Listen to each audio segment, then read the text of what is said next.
Personne que c'était une ancienne théologie. On pensait que le suicider était banni de Dieu. C'est ça. Mais aujourd'hui, avec l'évolution de la science, on sait qu'on peut se suicider parce qu'on a une maladie mentale et qu'on n'est pas simplement sûr de savoir ce que l'on fait. On peut être dépressif et la personne n'a plus tout son raisonnement. Dieu tiendra compte aussi de cela.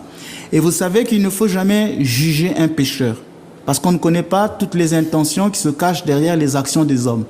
Je pouvais développer ça en 1 minute si vous me le permettez. Bien, je vous en prie. Je connais par exemple une personne qui avait commis un crime.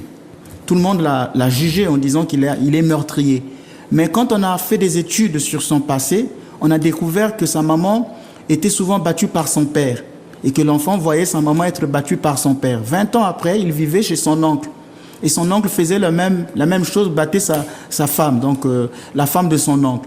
Et un jour, il a voulu aller voir la dame qui troublait le foyer de son oncle.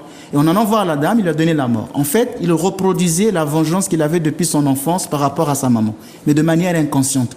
Donc c'est pourquoi il ne faut jamais juger les actes humains. On a tendance à enfermer les gens dans leurs péchés.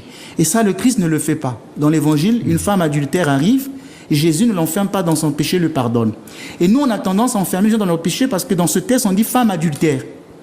Pourquoi ne pas écrire la femme pardonnée par Jésus? Qu'est-ce qui est plus fort, son adultère ou le pardon du Christ? Regardez le fils prodigue. On l'enferme dans sa fuite de la maison du père. Il est allé avec des prostituées. On écrit fils prodigue. Qu'est-ce qui est important dans ce texte? Son acte ou bien le pardon du père? Donc on a tendance souvent à enfermer les gens dans leurs péchés. Dieu seul juge. C'est pourquoi si quelqu'un se suicide, moi je dirais la prière. Dieu seul jugera s'il doit rentrer au ciel. Mais ce n'est pas à moi de décréter, de dire voilà, il n'ira pas au ciel.